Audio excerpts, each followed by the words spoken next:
There are seats up front, and if it gets crowded, we'll actually ask everybody if you can scoot in, or raise your hand if you're willing to have somebody sit next to you. And if you're not, well, too bad. Yeah, actually, if you have an open seat next to you, if you can raise your hand, and people in the back can just find somebody.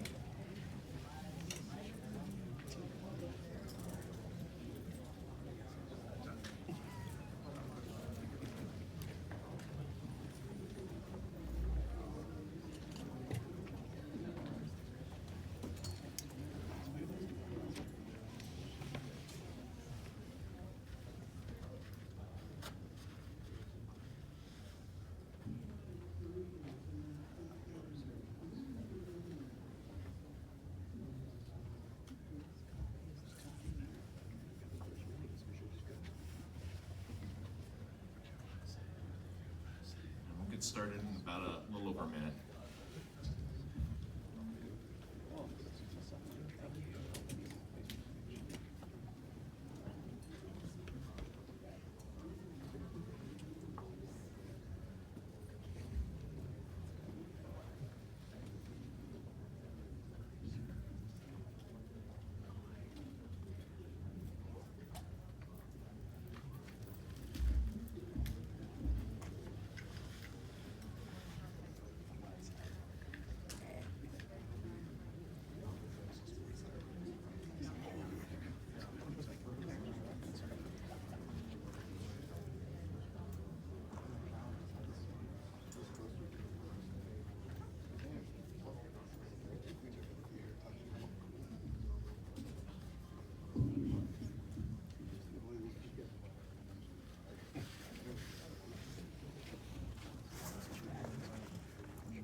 Okay, it's 3 o'clock, so we'll go ahead and get started. So thank you for coming to Coffee Shops in Tokyo and beyond. My name is Andre. I do a bunch of events here. I have a strange sounding question, but how many of you are here because you're really interested in coffee shops? How many of you are here because if you've seen my other nonsense?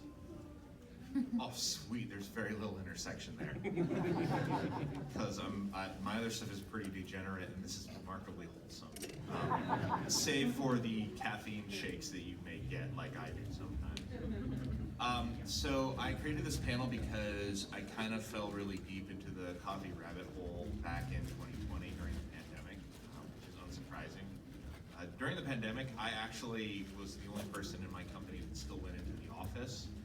So like I had nothing but time to like actually go and learn to experiment with coffee. It was really interesting.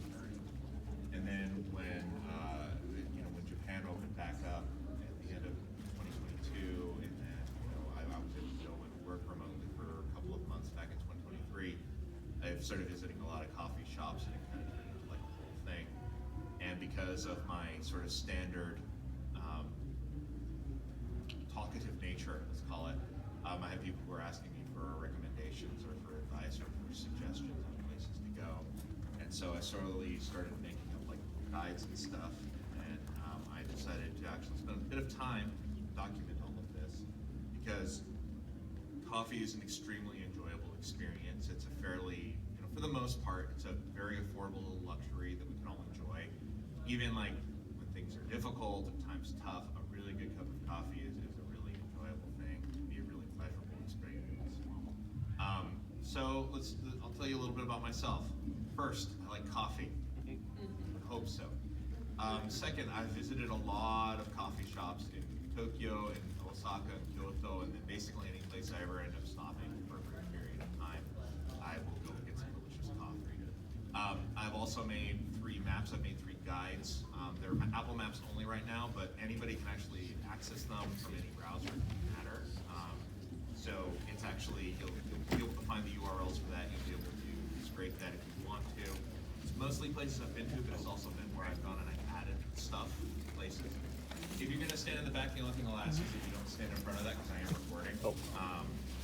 I think you can take the priority seats if you want to, but if somebody comes up that needs them, you'll have to surrender them. But otherwise, there are those seats available up front. I do prefer pour-overs. I'm a bit of a pour-over fiend. That's usually what I make when I'm at home.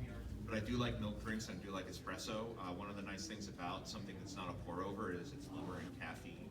So my day will start with pour-overs, and like my afternoons will be like milk drinks and things like that. This photo is actually, I really loved this photo. So this is not related to coffee, but between Tokyo and Yokohama, there's this region, there's this prefecture called Kawasaki, which is like a heavy industrial base. And what you can do is you can actually go on these night river boat cruises where they'll tour around all the refineries and stuff. And you can actually get to see some really beautiful sights. It's something I strongly recommend. So that's where that photo is from. This is my haul of coffee bags I brought back from my 2-month stint in Tokyo back in 2023. I still have one of these bags in my freezer. It got buried in a bunch of stuff and I still have it, so at some point I'll try to get it. But I only bought these bags during the last week while I was there because I didn't want to haul stuff around with me the whole 2 months that I was there. This was my haul for my 2024 trip. So I'm a big fan of going and buying bags of beans because I'll bring them back with me. I'll often try something, and if I like it, I'll buy a bag, or I'll just buy random bags, bring them back, and see how that works out. And if you're curious, you can actually freeze coffee beans. It doesn't take that much effort, and it's a really good way to rest the beans and then also to hold on to them for months. If it's well sealed, you take care of the beans, they can last 6 months, 12 months. Anything beyond that, they really do start to deteriorate, mostly because moisture will slowly seep in and it gets problematic. So there's a lot of different kinds of coffee shops I've discovered in Japan. So generic chain coffee shops, they're very ubiquitous. Starbucks is everywhere, Detor, Tully's. Yanaka is one that I personally like mainly because it's named after one of my favorite areas in Tokyo. But they all tend to be really dark roasts. They're really gauged. They're really targeted more towards doing milk drinks or doing darker roasts that people are sort of more experienced with. Kiseten are really common. They're kind of old style. They're dark roasts, dark as the darkest night you can possibly imagine. I'm not a big fan of the coffee, but I'm a big fan of sort of like the style. They tend to be really retro. You get lots of really cool looking coffee cups and everything else. The decor can be from the 70s and 80s. It can be going back to the Showa era. It's quite lovely. They used to be smoke-filled, but Tokyo passed an ordinance banning smoking indoors, which is a miracle for those of us who hate smoking, because that means you can actually stay in a place for more than 20 minutes without dying. They're also really common for soda flows, which is a nice little sweet thing. Especially in third-wave coffee, this is what most of the places I'm going to talk about fall into. So if you're not really aware, it took me a long time to know, like, the main concept behind third wave is that the first wave of coffee is sort of the coffee our grandparents grew up with and our parents grew up with, really dark roasts, instant grinds, pre-ground gigantic things of Folders and Juan Valdez from the mountains of whatever. And then Starbucks really, truthfully, was the second wave of really introducing coffee and making it more of a mainstream kind of thing for places. I'm personally not a big fan of Starbucks as a corporation, nor of the product that they make, but they really did have a massive impact, and they really did set the groundwork for the third wave, which is what we're in now, more specialty places, lighter roasts, funkier roasts, stranger things. Also teaching you that coffee doesn't have to be just a burnt experience. It can be really, really wonderful and experimental. And then another kind of place you'll find that's slowly becoming more common, there's these omakase style places. where they'll have set menus. It's really about building a specialized experience. They're more expensive, obviously. It's more artistic, and I have a couple of those in some slides for a little bit later. So those are really like the kinds of coffee shops I found out there. Stuff runs the gamut between all of those. You can find lots of neighborhood places where, you find elderly people who go in and just get the most burnt to hell coffee, but they love that flavor because to them, that's what coffee is. And one of the things I really loved when I went to Mame Cafe, which we'll talk about a little bit later, is that they have this wonderful little thing on there that says the best coffee is the coffee you like. It's really easy for the specialty coffee community to be like, oh, well, you just like your instant coffee, you like your Starbucks, you like anything else. Ultimately, let's not kid ourselves, this is a beverage. This is something you want to enjoy, and it's a part of the key human experience. So really, the best coffee is the coffee that you like, and I try not to judge other people. Outside of, I do judge people, so let's be fair. Everybody judges people, but let's keep it in check. So coffee shops really do run a full spectrum. Come in, stay a while, relax. We have no seating. Take your cup and leave. Those are exceedingly common. Come in, drink your coffee at a reasonable pace, but once you're done, get out. Be prepared for a full experience. The longest thing I've done took 2 hours. This is a roaster that's added a few seats. These tend to actually be my favorite places in terms of the coffee that they produce, but they're probably the least enjoyable experience. So just be aware that that's there. And then I hope you're comfortable being slightly uncomfortable. There's just not enough space, or you're going to be sitting at there's a coffee shop that has what I can generously call their seating as experimental. That was not a pleasant experience. Coffee shops actually, they're really open to a lot of visitors, especially if you go a little bit out of the way. So if you're not sure about something, ask them, start a conversation with them. Even with broken English, broken Japanese, Google Translator in between, you can really find some beautiful things if you're willing to overcome that awkwardness. And if you are a foreigner, in a lot of cases, who's shown an interest in a small local roaster, they'll be like, that's really cool. Let me tell you some of this stuff, because ultimately they're trying to sell you both an experience and they're trying to sell you some coffee. So they're going to be fine. I've never been to a place. I've only had one slightly negative experience in all the places that I've gone to. And even that, I chalk up to just a mismanaged time. Anytime you go in, common things they'll ask you, are you looking to drink hot or iced? They don't judge. Here I find that people do judge a little bit if you were like, oh, well, iced coffee is diluted. Most good places will change their recipe if they're doing iced coffee, and so it'll actually be a much more pleasurable experience. And Tokyo gets sweaty really fast, so I encourage the iced coffees, but I'm also the kind of maniac that it can be freezing outside, and sometimes I want iced coffee anyways. They will look at you funny if you do that, that's fine. Specialty kinds of places will ask you what kinds of coffee you like. So are you somebody who likes a fruit forward coffee? Do you like cocoa forward? Do you like fermented? Do you like other strange things? If you don't have a wide vocabulary when it comes to coffee, that's fine.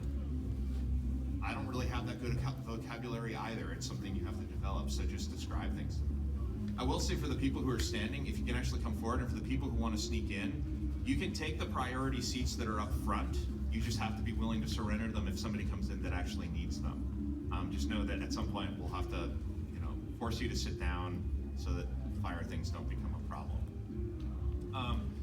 I've also found that if you buy coffee beans from these stores, this is true actually even here, as long as it's not a chain or something, if you're going to a roaster that happens to have a coffee shop attached to it, they'll be really grateful and really happy because that's actually their best margins. That's really where we make their best money, and also it's just a form of advertisement.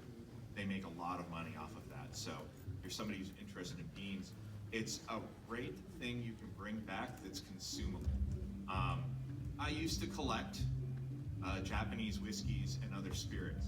The reason I stopped is my collection got up to about 400 bottles. I don't drink that fast. So I was like, okay, I can't go any faster. Let's find something that's more consumable. And coffee beans, I can go through a bag of coffee in about a week if it's about a 200-gram bag. If it's more or less, it varies, obviously. So here's a couple of screenshots from my things. So first thing I'll say is you don't have to take photos of this. You don't have to remember this. You can either grab a business card or you can go to my website. They're linked straight off of there. So like, don't be like, oh crap, I'm going to miss something. The thing I hate when I like visit panels is like, am I going to miss something? I'm eminently reachable online. I'm also currently unemployed by choice. So like, feel free to reach out if you have a question or something. But yeah, like I'm just actually gonna show you, this is the Apple map for my coffee.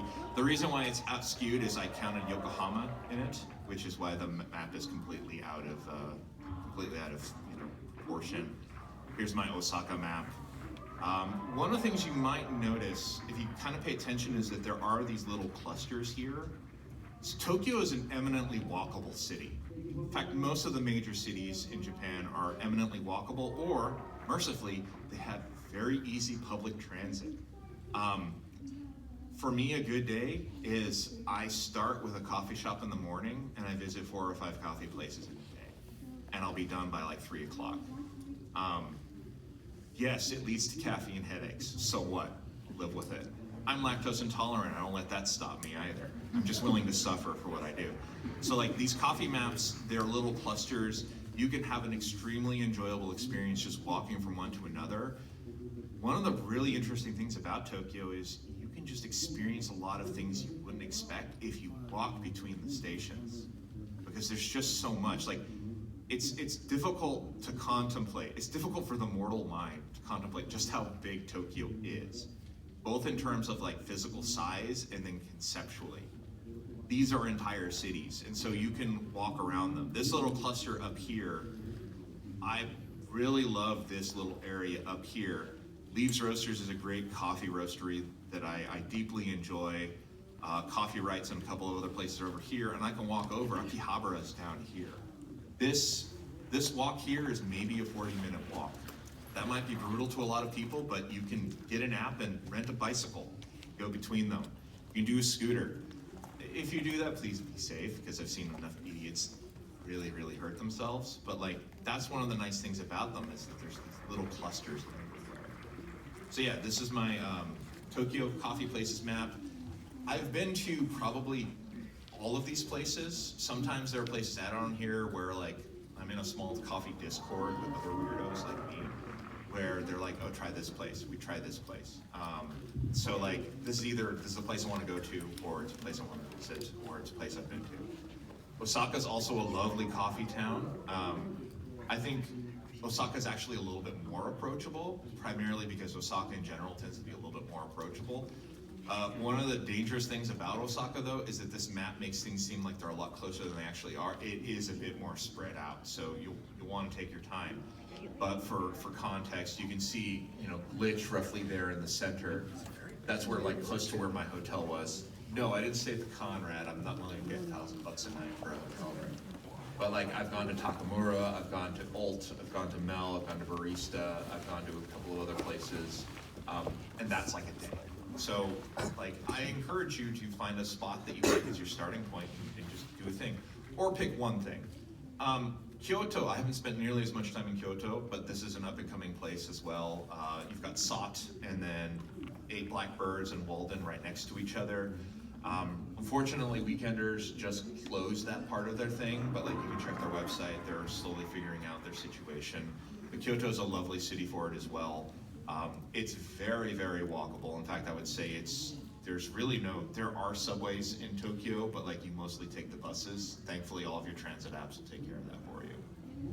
So like I said, coffee guides are online. That QR code is just going to take you to my website. You'll see it on the side really easily. I update my website semi-regularly. I updated it before this. Please feel free to take photos. Please feel free to share. Just please don't steal.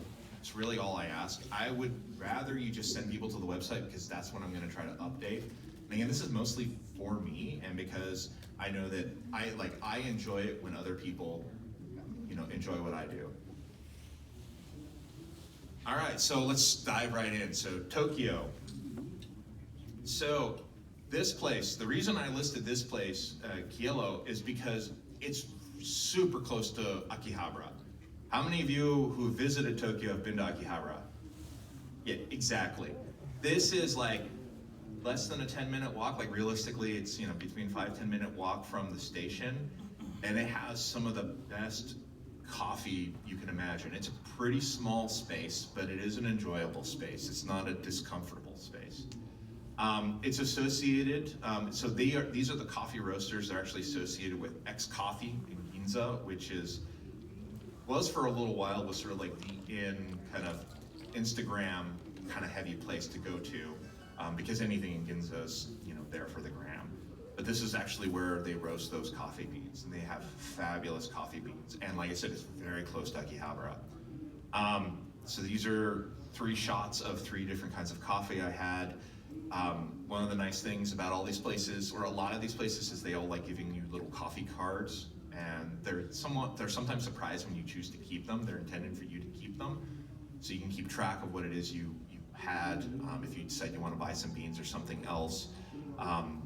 That iced coffee in particular, I believe, was on my last trip there when it got kind of warm one of the days I was there, and this was a watermelon co-fermentation, so the flavors on it were just kind of crazy and all over the map. And they do have like little treats and things. I don't have a photo of the treats, the little things, but it's a good place to get coffee beans from as well, and you can have a very lovely experience there. So Woodbury. Woodbury is another coffee roaster. They have several stores across all of Tokyo. I've really only found their smaller spaces just because I tend to go off the beaten path. This specific shop holds the distinction of being one of the few places where I still remember a cup of coffee I had with them to this day. I came in, it was a little bit of a dreary day. Let me see, yeah, it was this particular coffee, so this is what I chose on there. One of the things I noticed on it is that on the little flavor card, it was like green apple, and I opened up the beans to smell them. They only had 1 dose left they had 1 serving left, and like I just got hit in the face with green apple, and it was, like I said, I don't know how you put it, I can imagine what it still tasted like. I've never found it ever since, and I was like, can I get it back? And they're like, no, you literally finished it. And I was like, well, damn. You want to talk about wabi-sabi and the joy of impermanence of things. That I still remember that. Let's see, is that the card for it? No, that wasn't the card for it. I have the card for it someplace. Basque cheesecake is sort of like one of the big in things. They have wonderful little treats, other little things there. And like, to be honest, most of my calories on trips, like I'll usually have like 1 meal and then I have like a lot of desserts. So Japan might be slowly making me diabetic, but that's my fault, not Japan's fault. They are coffee roasters, so they have wonderful beans, and I encourage you to find them out and experiment with them. They're lovely. This particular shop in Daikanyama is on this street that basically connects Nakameguro and Ebisu, which is a nice little walk. There used to be a bunch more coffee places on that walk, and a bunch of them have gone out of business since then. But Woodbury is, they're about 10 years old, I think, at this point, or maybe a little bit more, a little bit less, but they're quite lovely. Acid Coffee. I love this place. This place is weird. They are fabulous coffee roasters. Going in the first time is actually kind of overwhelming because they will have a massive array. And by massive array, I mean at least 2 dozen, if not more, little beakers filled with beans with little coffee notes with little coffee cards on them so that you can select from them. It's kind of overwhelming, but these people are coffee weirdos. They're music weirdos, so there's always vinyl playing. You'll see a lot of vinyl and actually a lot of these third wave things because the hipster aesthetic is real and alive. I have a turntable too, so who am I to judge? They're also camera weirdos. I'm not a camera weirdo, so I've never gotten into that, but I've known people who, that's what they fell into and they loved it. This place is weird. You can kind of see it, but the seating, you can see that the seating is cement with noise dampening foam for cushions. This place has, they definitely have an intentional aesthetic. So this is what I mean by it's kind of overwhelming the first time you go in. Each one of those coffees up there, that's a different thing that you can try. You can give them adjectives, you can give them descriptors, and they'll do their best to try to help you with what it is you might be interested in. And they do serve everything in these gigantic wine glasses that are actually etched with their things. So you can have an ultra fancy experience while sitting on cement. It's a lovely experience. Fun fact, they will also say, see you tomorrow. I thought they said that to me because I had like 3 things of coffee. No, they say it to everybody. I went back the same day because I was trying to buy something. I got decaf from them. They said, okay, I guess we'll see you tonight. So they have an outstanding sense of humor. They have this wonderful little setup. They're very good at their pour-overs, and they're really, really hardcore about their coffee. Coffee is expensive, especially for the more specialty things, but there are lots of options there, and they do have decaf options. When I went back in the afternoon, the guy's like, you get decaf. Here's the decaf we have. And I had some iced decaf. They also gave me a shot of coffee when I came in that was iced, that they were like, this will taste like tomato. And damned if it didn't taste like tomato. That was actually super fun to bring back. That coffee in particular was better actually iced because it was like an iced tomato coffee experience. I'm not a big tomato person, and I was like, I need to have this in my life. And this is what it looks like. I chose to sit outside, take a phone call. You can be extra, extra fancy, and who doesn't love being a little fancy in their life? All right, so this is a really well-known organization, so Coffee Lab Ogawa. You'll also often see that they'll call themselves Coffee Lab Ogawa Kyoto, even though you're at the Tokyo one. This is their Tokyo thing. They have a coffee compass. I don't know what the hell it means.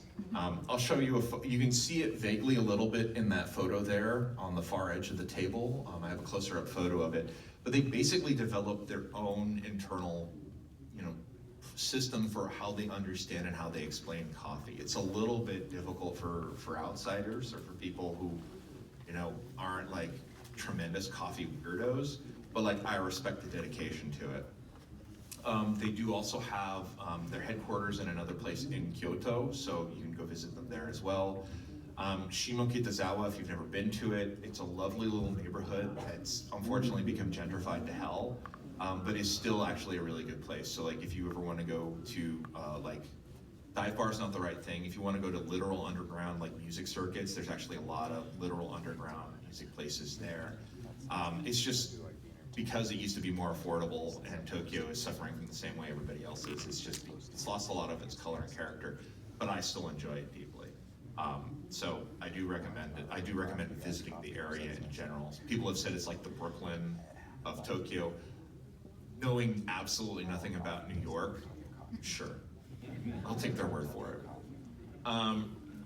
They're really focused on a specialty experience, and it can feel almost a little bit standoffish laboratory-like, but I still found it enjoyable. I think it's least enjoyable when it's super crowded, because how many of you are aware of Tokyoites, or actually I would say the Japanese, what's Japan's #1 pastime? Anybody? Standing in line is the correct answer. They love standing in lines. So you will stand in line for an ungodly amount of time. And if you have to do that and then you have a slightly weird lab coat experience with the person, it's not always the most enjoyable thing. But I still enjoyed their coffee. It was great. I've also noticed that because it's such a big place, it has a lot of tourists that go there, a lot of former employees, a lot of people actually staff up and train there and then go off to other places. So you'll run into people who are like, oh yeah, I used to be a supervisor there. Go tell them, somebody said hi and they should give you something, or, it'd be nice to catch up with them or something. So yeah, here's their coffee flavor compass. It's in Japanese. I've seen it in English. It still doesn't make any damn sense. But I respect it. And I'm sure if you actually spend some time trying to learn it, it's quite lovely. You get whatever coffee you want to get. They'll prepare it. You can take a seat. These are my little companions, Buster and Espana. I sometimes take them around with me. They're in my backpack, actually. And you know, I had a couple of coffees that I was there, and it's overall a pretty good experience. So Little Darling's Coffee Roasters. This is kind of out in the middle of nowhere. Like, you walk from Roppongi, and then you keep walking, and you like go down some hills, and you're like, where the hell am I? Am I going onto a freeway? And then, or like you take another stop, and you're like, there's a park over there, and then you're like, is this next to this park? And it's like, no, it's next to another park, so keep walking. But it's a huge space, and it's connected to a huge park. So if like you want to go and you want to have an event, you want to make like a couple of hours or something, they serve coffee and they also serve food. So it's quite enjoyable. Every time I've gone there, except for once, it's been raining. So I've walked through the rain to go visit these folks, and they have this large, massive space inside, so you can actually sit down. Well, a personal joy of mine is actually feeling comfortable when like it's raining outside. This is perfect for that. Here's one of their coffee roasters. You'll notice lots of places will have hot dogs. I'm a big fan of hot dogs. I don't know why they do this with the cheese and the sauerkraut, but I can and will pick all of the sauerkraut off. I refuse. I am rude. I can't help it. This is one of the few places that actually had more decaf options. Decaf is just slowly starting to penetrate, I feel like, the Japanese market, because some people are like, why would you ever drink coffee? It doesn't have caffeine in it. And I'm like, because I'm not a mentally healthy person and I want to consume an unusual amount of coffee. But I also would like to sleep, otherwise one thing will make the other thing worse. So decaf is slowly starting to infiltrate, and they had this wonderful Ethiopian decaf. And you can also see, I don't remember if that was a mocha or a latte. Mochas are actually what I usually prefer. Glitch. So Glitch is probably, I would argue Glitch is probably the most famous roaster and like coffee shop if you're reading about specialty coffee places in Japan. And they're widespread. They have stores in Jimbocho, in Ginza, and Nagoya, and Osaka. I think they have a few others. I've been to all of them. I've actually been to 3 of them in the span of 2 days. And like, that's not healthy. They are a wonderful experience. This is the one place where I've had like a little bit of a weird experience once, but again, I thought that was just a little bit standoffish, but that was also a few years ago. Not everything goes perfectly every single time. So they do roast and serve their own coffee. It can feel really intimidating because the baristas are always busy, but like what I have learned is that like that's just the way that they are. They're extremely busy, but like if they get the hint that you're a little bit of a coffee weirdo, they're like, oh sweet, it's one of us. I told one of them that I was really interested in any co-ferments that they had, and the person was like, oh, a weirdo. Okay, so let's go over here. Let's take a look at this. The ordering and barista experience is actually fairly simple and consistent across the stores, but the seating experience varies wildly. And every single one of them has a record player that's always playing something, so it's not just there for show, but they're actually playing something. Glitch also likes giving you the option of doing coffee flights, so if you want to do 3 or more, they'll actually give you a small discount. It's like 10% discount, so it's not a huge discount, but like it's one of the things that they like, that you get a smaller dose. So they do try to manage that a little bit. So Ginza's probably the most ubiquitous store. Everybody likes going to it. It's Ginza. Ginza's super kitschy. It's not really kitschy, but it's super touristy. Always has a super long line. Has very limited seating. That's why I actually don't recommend going to the Ginza one unless you think you're going to go during an off day. And even on an off day, there will always be a line. Jimbocho tends to have fewer lines. It also doesn't have much seating. But Jimbocho is kind of out of the way. Nobody trips, falls, and finds themselves in Jimbocho. But it's a lovely little neighborhood. It has a lot of bookstores, has a lot of other interesting things, and it has a few other coffee shops. The Osaka one is actually on the ground floor of a mega fancy hotel, so I think it's the Conrad. I mentioned it earlier. Hotel nights are like $1,000. I don't know about you, but I would rather stay, like, you could stay at a $200 a night hotel and have 800 bucks left over. Um, but like, the experience is super comfortable. It's super posh. It's a lovely place to visit. And then the Nagoya one I found by accident because I found myself in Nagoya for the Formula One Grand Prix earlier this year. And I was like, I have nothing to do on this Thursday. I got in way earlier than I thought because I forgot that Japanese trains actually run on time. I was expecting them to be late like everything here. So I was like, oh, it says I'm gonna make it to Nagoya by 2 o'clock. I'm actually here at 2 o'clock. What do I do with the rest of my day? It doesn't really have much in the way of comfy seating, and it's actually the ground floor of like a smaller kind of travelers. It's not a capsule hotel, but it feels like it could be a capsule hotel. So these are some shots from, this is actually from the Osaka one. So I do recommend it. It's quite lovely. Got some super comfy seating. You order whatever it is you're gonna order and they'll bring the stuff to you. So it's a very pleasurable experience.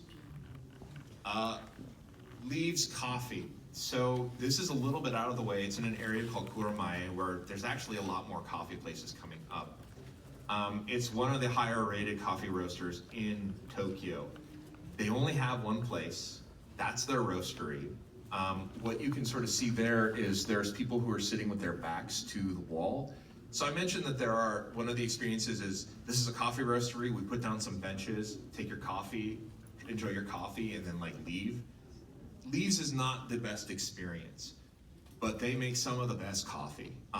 They do actually ship their beans overseas, so if you really want to pay a little bit extra, you can get some lovely coffee beans brought over to you.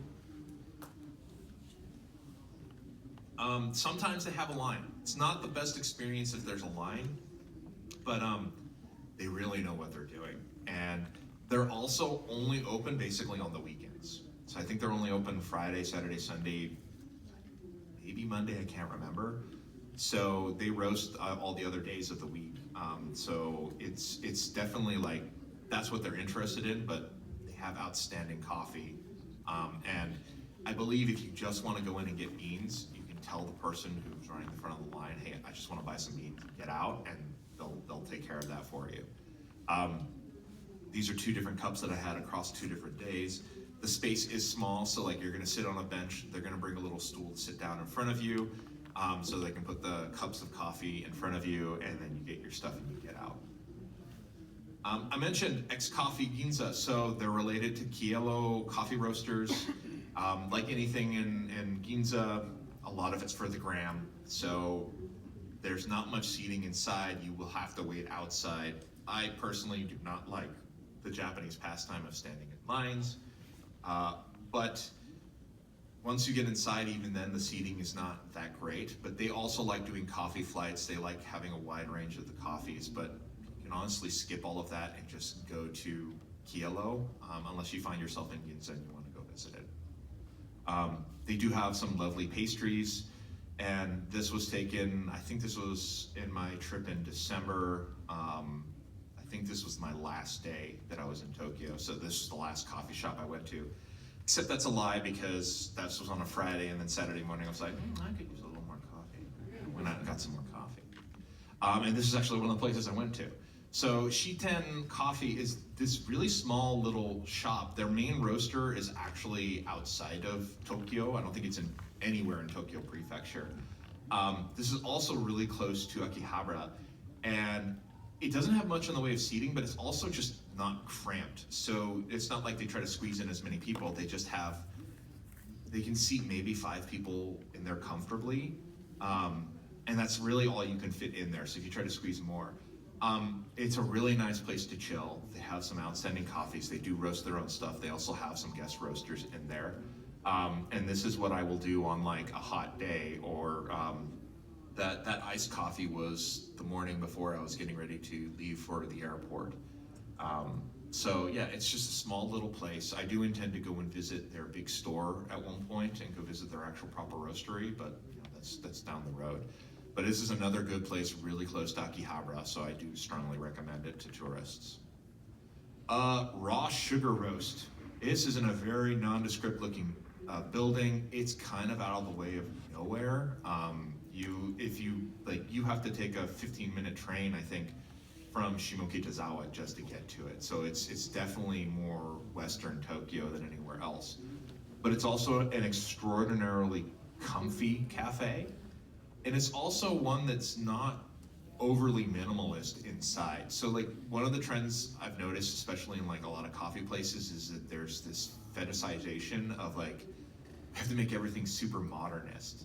And it's like, okay, so hard edges, no soft edges anywhere, limited seating, everything is super avant-garde. And it's like, okay, cool, but maybe I want like a well-worn leather seat that I can just sink into. And like, Raw Sugar Roast has like a couple of those. So it's lovely. They do have their own coffee roasting, so they do roast their own stuff. You can see from inside there's wood. Like, wood is actually surprisingly sparse in a lot of these minimalist spaces. Everything's steel, everything's metal. Almost all the surfaces in here are made out of wood. It's quite lovely, and if you can get one of the comfy seats, you can enjoy it. This was a lovely little pastry I had out in the middle of nowhere, and that El Paradiso was just a beautiful, beautiful cup of coffee.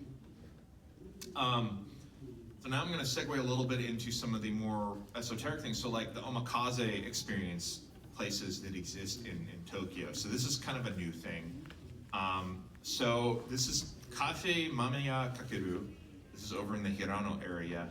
This is probably the best known, and it's the first one sort of out of sort of these coffee experiences that came around. So Coffee Mamiya actually has a small coffee shop in the Omotesando area that's really close to Harajuku. You know where that is, and it's a very small coffee shop. It really has no seating. It basically has a bar. You go up, you get your coffee, you can drink it, and then like once you're done, like they'll bring in the next person. It's a very personalized experience, but it's also like there's no seating. You drink your coffee, get the hell out. Kakeru is completely different. So you do need to get a reservation. You can make reservations online, and all of these reservations I'm describing are very easy to do because the translator you have in your web browser works 95% of the way there, so you can actually do it pretty easily. They have set menus, and one of the big things is they also do alcohol cocktail sets. So if you're looking for something that's, alcohol related, coffee inspired, this is actually a pretty good place for that. You can just go in and say, I want to get different cups of coffee, and they'll brew them for you, but they'll look at you funny. Because they're like, you make reservations to come here and have us make you cups of coffee. And I'm like, you're damn right I did. Because I've done the other sets, and I was like, I just wanted coffee, I didn't want any alcohol at that point. So they'll do all sorts of interesting experimentations. These are almost all paired with some kind of, small snack, maybe some kind of bread, some kind of fruit bread, other things like that. They'll do, sparkling kinds of beverages. The one on the left, the big picture there, so those are all cold brew milk drinks. So instead of using water for the cold brewing, they actually use milk for the cold brewing, and extracts, and it generates just a different texture and a different sort of flavor profile. And the whole set menu is designed to be a lot more specialized, and typically, like for omakase sets, they take you through the lightest thing, and you slowly get heavier and heavier and heavier because your flavor palette just slowly becomes overwhelmed as time goes by. This was from like one of their more, this was from one of the times I went that was an alcoholic thing. So you could, you want to get buzzed, you can get really hammered at these places if you want to. It'll be a slightly pricey experience, but you can. And then that picture in the upper right-hand corner, those are all bags of coffee, so they organize them. It's a really lovely aesthetic, but again, this is all like stone, this is all hard marble, this is all like really ultra modern. One of the other common things with omakase places is that the vessels, so the plates, the cups, all the utensils, everything else, it's a very carefully curated experience. So it's enjoyable. It's honestly mostly filled with tourists these days because, to be completely blunt, tourists tend to be the ones that have money, unfortunately just because of the economic situation with people who live in Japan. But that means that you actually get a lovely experience. Most of the staff speak English, and they will take very good care of you. some more examples of it. That on the bottom right-hand corner, if you go to any of the coffee mameyas, that's actually how they list whatever beans they have at any given time. And you can get a cup. This is also how you buy beans from them. And if you want to get beans, they will weigh them out and they will seal them in the bag and give them to you in a nice little bag. And they're cute little bags. They're nice little things to take away. Kuromame. So this is in the Toranomon area. And this is actually where that photo that I had that says the best kind of coffee is the coffee you enjoy.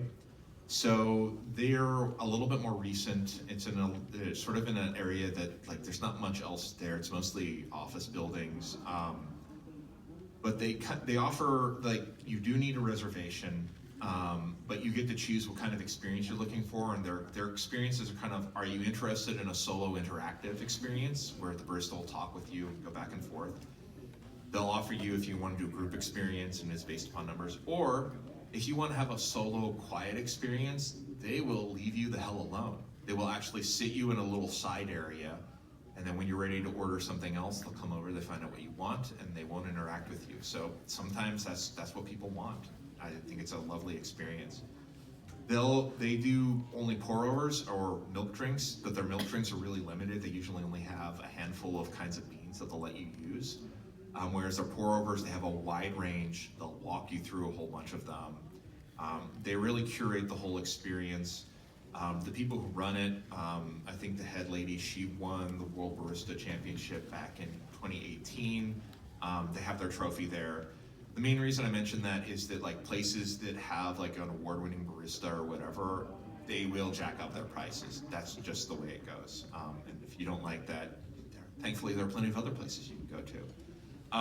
If they aren't too busy, you can actually do takeaway from this little side window that's basically the left-hand side there. But if they're too busy, I've watched them literally be like, no, we're too busy, go away. Not in the jerk way I just did it. This gets expensive really fast because it's a flat fee of 4,000 yen per cup. The exchange rates being what they are right now, that might not seem so bad, except that's still like $23 a cup. That adds up real fast. So like I might do like 3 of those, and then I'm kind of like, okay, let's go chill out. So this is an example of like they'll go through their prep cycle. They use really nice equipment. They will cover everything for them. I love the fact that one of them, the name of part of the farm where it's grown is called Las Brujas, and if you know anything about Spanish, that's the witches. And I remember telling them that, and I'm like, do you know what Las Brujas means? And they're like, oh, I'm like, it means witches. And the lady's like, what is a witch? I was like, okay, Google. And she's like, why would they name it that? I was like, I don't know. Spanish-speaking people have a strange sense of humor. I love it. But you have these lovely little cups. It's not a huge amount of coffee, but it is an experience. That is something to be aware of for these omakase kind of places, is that it's, you're not getting a huge volume of coffee, but you are getting good coffee. This thing. Okay, so I mentioned earlier that the Woodbury place in Daikanyama was one of the, it's one of those cups of coffees I can still remember. This haunts me. This milk drink. So, I even made a slide for it. I've dreamt of this damn thing. So the first time I went was in December of last year, and I got 2 pour-overs because you can actually see the Las Brujas in the other cup up there because they'll keep all the stuff in front of you so you can remember what it is you had. And I was like, okay, I'll finish with a milk drink. It'd be a nice little change. And the guy goes, it'll taste like a blueberry milkshake. And I was like, I don't really like blueberries. I like milkshakes. Who doesn't? No fat person doesn't like milkshakes. It's weird. And I was like, okay, I'll give it a shot. And they said they use concentrated milk, and I'm still not sure exactly what that means because it's not condensed milk and it's not evaporated milk. They just call it concentrated milk. I can still taste it if I think hard enough about it, so it's very strange. The time I went back afterwards, it was a different selection of beans. They only usually have a handful of bean selections. So it was a very lovely experience, and this is kind of like what I hunt for, is these special little moments of time of like, this is something I'll probably remember for years and years and years. So they're very good, I highly recommend them, but they are expensive. So Lonich with a comma. The comma is in the name. This is also over in that Kuramae area, so it's reservations only. It's another place that takes minimalism to its extreme. It's very cold feeling on the inside. It has a small number of set options, and it's one of the few that actually has small food pairings with the side of it. They also do sell their own beans, but the beans are very pricey, and I'm really not sure exactly why. I also had a lovely conversation with one of the baristas, and he was a huge McLaren fan, and I got a free McLaren hat, so I went and dropped it off to the guy, because I was like, I'm not that big a McLaren fan. I also got like a bunch of other hats, so it didn't matter. So you've got a couple of different options. You can just do pour-overs, you can order, I'm sorry, you can't do pour-overs at this place, but they have two kinds of omakase. They have one that's actually strays outside of coffee, which is unusual, where they'll have tea and they'll have a bunch of other things and they'll mix things up, or they have like what they call their collective course, and it varies over time. This one, this example down here is actually an espresso next to a latte, and it's the same shot. They just want you to experience it two different ways for the same sort of thing. They'll also mix things up. So this concoction over here on the left, it's a shot of espresso. I think it's a ristretto shot or like a concentrated shot. I'm struggling to remember it all of a sudden. But like it's mixed with some cordials, and then they put gold pepper, they put that gold flake on the top of it. And that specifically is served with, that's like a cream cheese with pistachio dust and some kind of fruit thing at the bottom. I don't remember what it was. And they were like, try a little bit of it on its own, and then put a little bit of the cream cheese and other stuff in your mouth, and then take another sip and let it all mingle in there and see. So like, that's what you kind of get from a lot of these omakase courses, is some more experimental stuff. Absolutely lovely. All things considered, like, not cheap, but not brutally expensive either, only because of the exchange rate. I don't know if I would pay $85 for this normally. Yeah, I would, let's be honest. I've spent more on less. And then they also really do take their plating stuff very seriously. So again, they're another place that's like, oh, we want to have really nice glassware.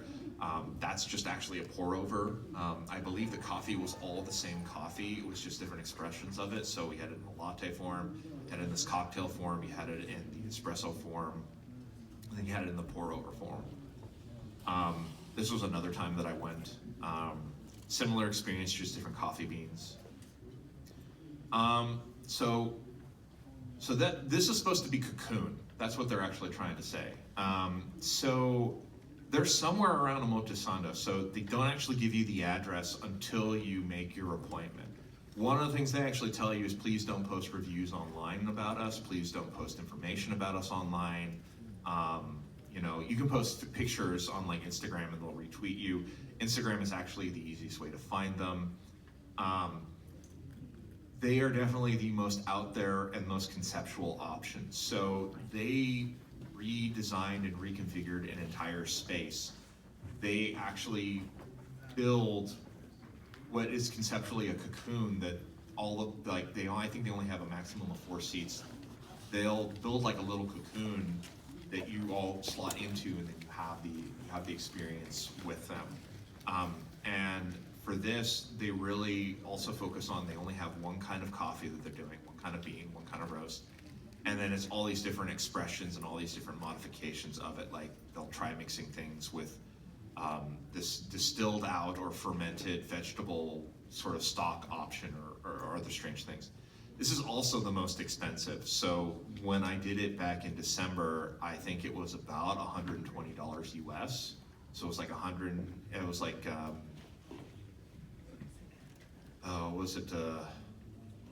math is suddenly really hard. Well, 18,000 yen. So like pretty expensive, and it's gone up in price since then.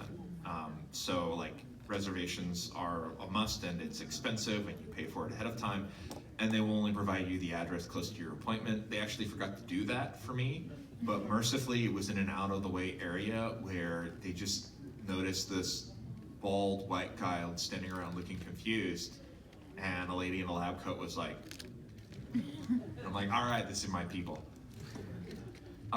They focus really heavily, like they made all of their glassware specifically, or all of their tableware for this whole experience. Like everything is designed, so they spared no expense. But thankfully not in the Jurassic Park, they spared no expense except for paying their IT people. Lots of different expressions of the same coffee. This one up in the upper right-hand corner, just a little bit of coffee in there with this foam that I still don't know what the hell it was made out of. And you'll find this a lot with a lot of these omakase sort of setups, is that it's like, I don't know what the hell's going on, but it's a good experience, and that's ultimately all I really care about. So coffee, cocktails, and a few other oddities. So one of my favorite places, the place called Janai Coffee, and this is in Ebisu. So if you know anything about Japanese, that literally just means not coffee. This is a speakeasy that's literally underground. Reservations are required. You have to go to their website and you have to figure out how to make the reservation. I'm not going to tell you how to do it, but like if you Google if you're like how do I unlock the Janai Coffee website, you'll find the damn answer. It's not that hard. But they have a wide number of coffee themed and flavored cocktails. They have sets, so you can do individual stuff. They also have an eclectic set of spirits, but they also have normal spirits. And there is in fact a hidden menu, and it's always in plain sight. It's often right in front of you. And I've told too many people that exact same joke, and the bartenders find it funny as hell, and the people are like, can you just tell me? And the answer is no, I'll never tell you. I love visiting this place. This is like, you have espresso themed martinis, espresso themed, this one on the upper right hand side, some kind of citrus cocktail, but also had a fabulous coffee undertone to it. So you'll find a wide range of things like that. They'll also have other fun stuff in there. That one on the left does actually have coffee flavoring in it. It's like a coffee orange spritzer cocktail, which is lovely.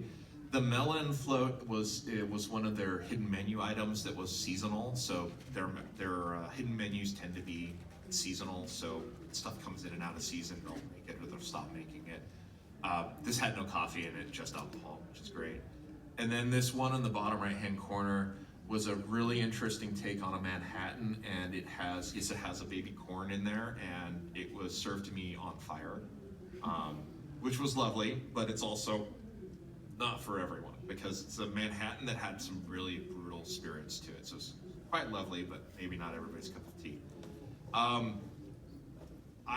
Unfortunately, they ran out of this thing on the left, but this is one of the first places I ever tried absinthe, and it was absinthe that had been finished in a French oak cask, which was a very, very strange experience. That photo in the bottom right-hand corner, that's their flaming tomatillo special menu item thing. They light it on fire, and that's a small sugar cube that's still burning until you put it out. And then that's a shot of what the interior looks like, so it has some comfy spaces in there. Another place, this is both a coffee place and a cocktail place, so it uses that AE symbol. They pronounce it Ash. If you look them up, you'll find them by Ash. They're technically a coffee place, but they also serve coffee flavored and inspired cocktails and drinks all day long. They're open from like 11 a.m. to 11 p.m., which is unusual for a coffee place. So they're worth visiting if you happen to be in the area. I'm personally not a fan of Shibuya just because there's just too many people there and it's just overwhelming. They also serve something else that I tried called Atomo, which is called the beanless coffee. Basically, somebody's using a combination of like seeds and fungus stuff to try to make a coffee alternative. And I was like, what the hell? What's the worst that could happen? It wasn't the worst thing that could happen, but it was still not that great. And it says it was roasted on October 16th, and that date. I had that in April. It's not catching on, so I don't recommend it. But their coffee was actually lovely. That shot there is a picture of one of their pour-overs. It's not actually of Tomo stuff. The Tomo stuff is not worth trying out. So let's go to Osaka, because the original title for this panel, and I thought I had submitted it, but I was an idiot, was Osaka. This was Tokyo coffee shops and beyond. So Osaka is a great city as well for coffee. This is sort of like the new hotness, so this is Alt. It's a very small coffee roaster. They just won a bunch of big awards. But they're making and serving some outstanding coffee. It's worth visiting, at least for the coffee. If there's a line and you don't want to deal with it, they're worth getting beans and going home, because they actually make some wonderful, wonderful beans. But this is also one of those places that doesn't really have seating internally. I think there's technically one seat inside and a couple of seats outside, and the rest of the time you're standing out in a street. Lilo Coffee Roasters, my personal favorite of all the places in Osaka. They're also a coffee roaster. They have some of my favorite beans. They tend to have very fruit-forward beans, which is quite lovely. This shop in particular only has a small number of seats inside and outside. I highly recommend visiting this place. They're unique in that they actually also have another cafe that's a kissa-ten, or a kissa. So it has the fancy decor. It has, so this is from the kissa. So like they have fancy cups. They have fancy plates. If you order food, you'll get fancy plateware, everything else. And they also roast a wide variety of beans. One of the interesting things I'm finding is that like Japan has been serving coffee grown in China earlier than I've seen it here in the States. India as well, not as common anymore. I experienced that a lot more in 23 and 24, but it kind of seemed to went away in 25. I'm not really sure exactly why. You can always get a melon float. If you're ever not sure if you should get a soda float, the answer is get a soda float. You'll always be happy. This was the cup I got from the roastery. This was another anaerobic, wonderful fruit-forward Ethiopian, and I absolutely loved it. And they have like little cards, like everywhere else, but they also have cards for their baristas, which is kind of unique. So like, if their baristas won something, or if they want to have some trivia or something fun for their barista, like you'll get a barista card, which is a kind of cool little thing to keep and to collect. Sot coffee, I'm not saying that correctly because I don't know how to use the umlauts or whatever the hell those things are. But this is their roastery. This is their main store that's in Osaka, but they also have a Kyoto store that's a little bit out of the way. The owner is Nordic, and he's usually there. And like by their own description, they're like, we're a Nordic style, and we're Nordic sensibilities when it comes to like how we do our coffee. I personally don't know what that means, but they produce some excellent coffee. They have a cute little cafe to chill out upstairs, and when they serve me my pour over, not only do they serve me it hot, but they were like, here's also a side cup of ice, so if you want to experience it iced as well. That's unique. I've yet to be to another place that's like, here, try your pour over, but try it 2 different ways. And that's a shot of basically their little work area, and it's quite a lovely little place to visit. And it also came with like a little side of their homemade nougat candy thingy, which was delicious. Takamura Coffee Roasters. This is in the Edobori area. This is definitely out of the way. This is more commonly referred to as Takamura Coffee and Wine. They literally have a warehouse. This whole thing is a warehouse. So this is a good place to go and get coffee. They have good coffee options, but they tend to be darker. But this is also if you want to get wine by the glass. If you want to buy foreign import foods, this is a great little place to visit. They have seating upstairs and downstairs, and it's a great little place to chill with some good coffee options. So yeah, like I love a good, well-worn leather seat to sink into, as long as it's not a hot day, because I don't want to stick to it for the rest of my life. And then Neil was something I only sort of discovered pretty recently. It's in the Kita Umeda area. This is their roastery, but they have a couple of other stores.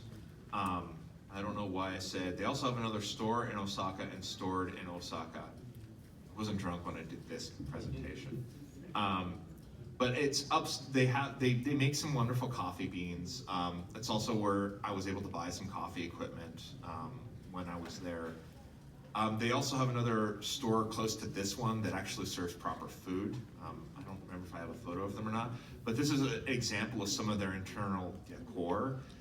This is not quite as hostile in terms of seating as some other places, but like, I don't want to sit on a log stump.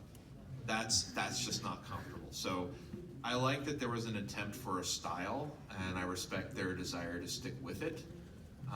But it was also not super comfortable for a lot of the seating. They also have like freshly squeezed or freshly made juice, which was just a nice alternative to pouring yet another thing of coffee on an already long caffeinated trip. And then finally, we're gonna end up in Kyoto. So Kyoto, this is a coffee roaster that's tiny. It's well out of the way, called Yoshihara. They have some of the best beans. I would put them up there with Leaves, in my opinion, for some of the coffee roasts that they're producing. This is again a shop that's not really designed for coming into and having an experience. You can certainly sit down and have a cup of coffee like I did. Their particular recipe is one that I like to use for my V60 at home. There's actually a lovely video for it online if you're deeply curious. And like, the person who's serving you your coffee is probably the owner, either the guy or his wife. They're co-owners, so I don't want to make it seem like it's one or the other. But they just make a really good experience, and they make some of the best coffee beans. So they're definitely out of the way, but I do recommend them. You can also order coffee beans from them and have them shipped to your hotel if you're not going to make it to Kyoto. Just keep that in mind. A lot of these places will do that. They'll ship inside of Japan pretty easily for you if you don't think you're going to be able to make it. Then they do obviously sell beans at their own little place, but they're a coffee roaster, so they do wholesale to plenty of other places, including Kurasu, which we'll talk about a little bit more later. And later is now. So Kurasu actually has a few places. Their main coffee bar, their main cafe is actually really close to Kyoto Station. This is not that place. This is like their roastery / shop place. They do lots of collaborations with other coffee roasters. So you can actually get not only their beans, but you can get a bunch of other beans, including Yoshihara and a couple of other roasters, both in the Kyoto area, but also from across Japan. They tend to be a little bit more focused on like community stuff. And you don't normally find places that are roasters that sell coffee beans that aren't there. So this is one of the few places I've ever experienced that. They do have exceptional drinks. This was at 4 in the afternoon, so I settled on a latte, and it was a lovely latte that had some nice fruity elements to it because I picked a slightly weirder coffee bean for it. Goodman Roaster. So Goodman Roaster, it's interesting because this roaster actually focuses on roasting beans that were grown in Japan. So you can actually read a little book that they have there that explains that the guy actually went and learned a lot about coffee living and working in Taiwan. And they have a store in Taipei, and eventually he started up this place here in Kyoto. So they have a roaster both in Taipei and they have a roaster in Japan. And the coffee beans are grown in a region that are really known for high quality tea. I find that it's kind of unusual that usually if you have a luxury good that you're already selling pretty well, you don't normally split off into other stuff and take a chance on coffee, especially because like planting a coffee tree, it takes years for it to start bearing fruit, and that's a long-term commitment, but it's generated some lovely coffee beans, so I do encourage you to check it out if you're in the area. And they also have a very distinctive style of serving it because they're serving it like as if it was tea, except there's no beans in that, they're just using the little pour thing. And I spill coffee or tea regardless whenever it's this kind of serving vessel, as you can see. And they have some lovely little cakes and other things to enjoy. Walden Woods, Kyoto, in the Tomiyacho area. This is kind of out in the middle of a residential area. It's across from a school park. They do roast their own beans. They are tend towards a darker roast, but some of their lighter roasts are interesting. Their theme, their like icon is a set of wolves.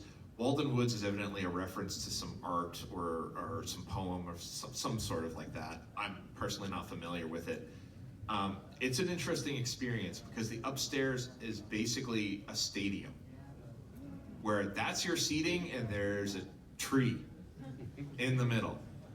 And the side, like if you're looking from where I am, like where the photo's being taken from to the left, it's just those upper windows, that's you looking out over the park.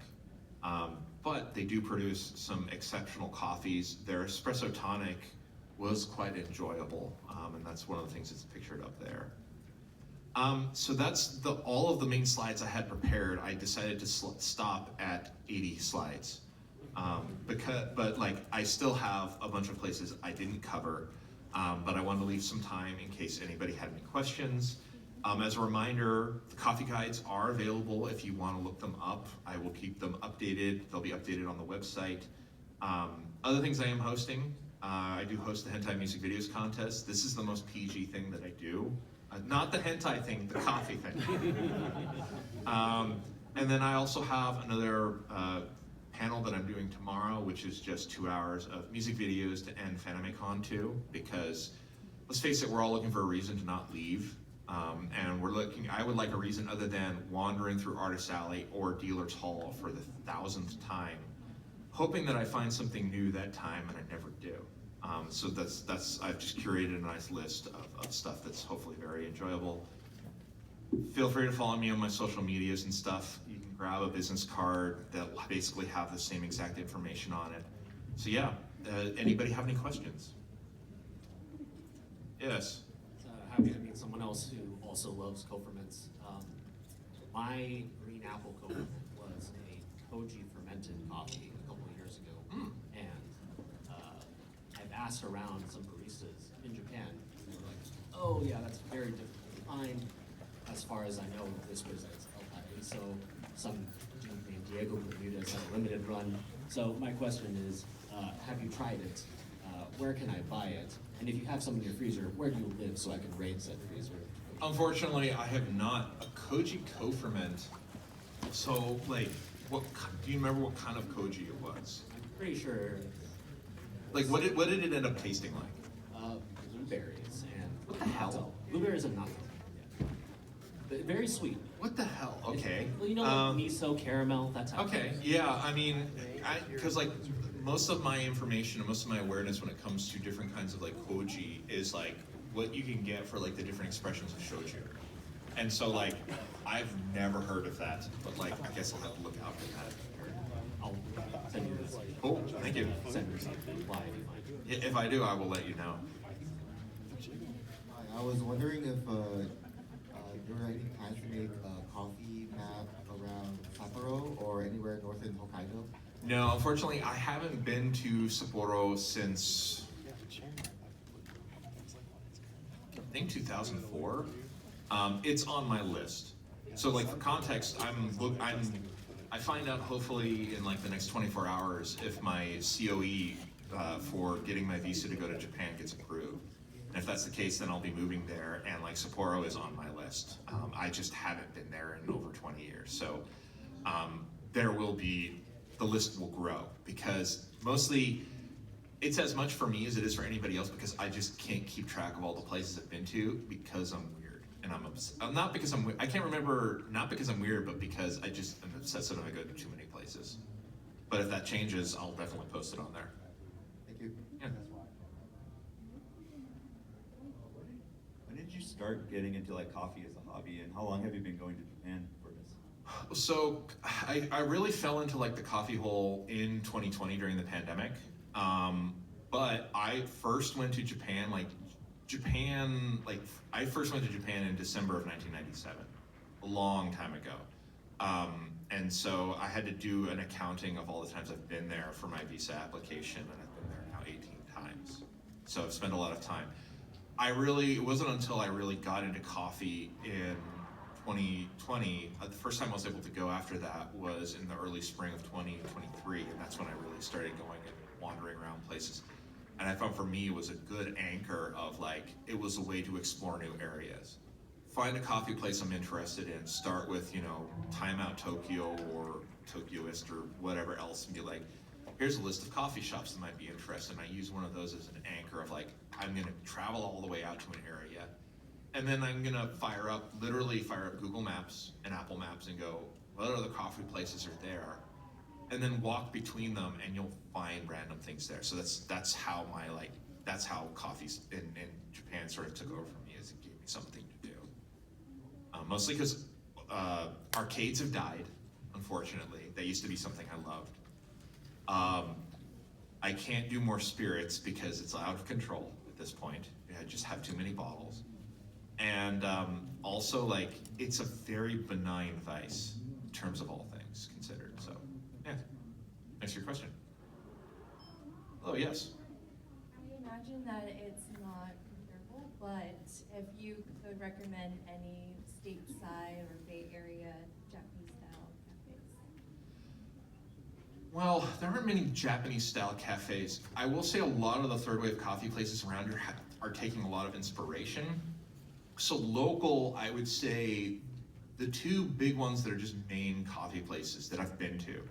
So there's Moonway Coffee Roasters. They're here in San Jose, so they're off of Saratoga. They're lovely, and they're one of the few. So they're a roastery.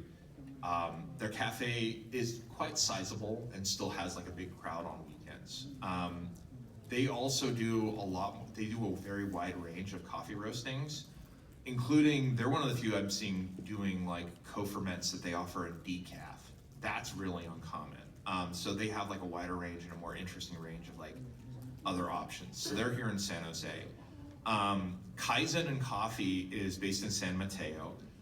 I love them. I don't go to them anymore because I hate standing in lines. They actually know, like, I've talked with enough people that like they know that like their space is small and they're gonna try to find a bigger space. But I used to, the only times I ever go there is if I'm leaving like my house at 6 in the morning because I have a track day in Sonoma, and then I can stop by and get some coffee without waiting, and then I can drive up to Sonoma for that track day. I'll ride past it on my motorcycle if I'm going for a ride to the coast and see if like the line is manageable, and unfortunately it just hasn't been, but I do love them. They don't roast their own beans, but they do have like a wide selection of beans, and so I do strongly recommend them. Paper Sun up in San Francisco is nice. I don't get out there very often because they're only open during the week, but they also, they lend out their space to a group called Komakaze. So that's K-O, oh my God, I'm blanking. It's, that's actually the coffee Discord I'm in. The people who run Komakaze are great. So they also offer like an omakase style experience. So look up Komakasa, Komakaze Coffee. So they do usually 2 weekends a month where they take over the space, and they'll have like 2 different kinds of coffee sets. One that's like a more traditional, like stylized coffee set of like 3 or 4 different drinks with like 1 or 2 snacks with it, or they'll have a roaster spotlight. I spend a lot of time visiting them. I'm trying to get as many visits as I can before I potentially move. The hardest thing for them is like they'll open up their reservations, and they're usually gone pretty quickly. So you have to like try and get them right when they come in. So, but I can't recommend them highly enough. And then like there's lots of other little places. Academic Coffee here, close, local. They have very good. I love their espresso tonic. Voltaire is not bad. And I'm sorry, we are actually out of time. So I want to thank everybody for coming in. I hope you enjoyed this. Feel free to give me a follow, come to my other stuff. If you have other questions, once I get outside, I'm happy to talk with you, but thanks for coming.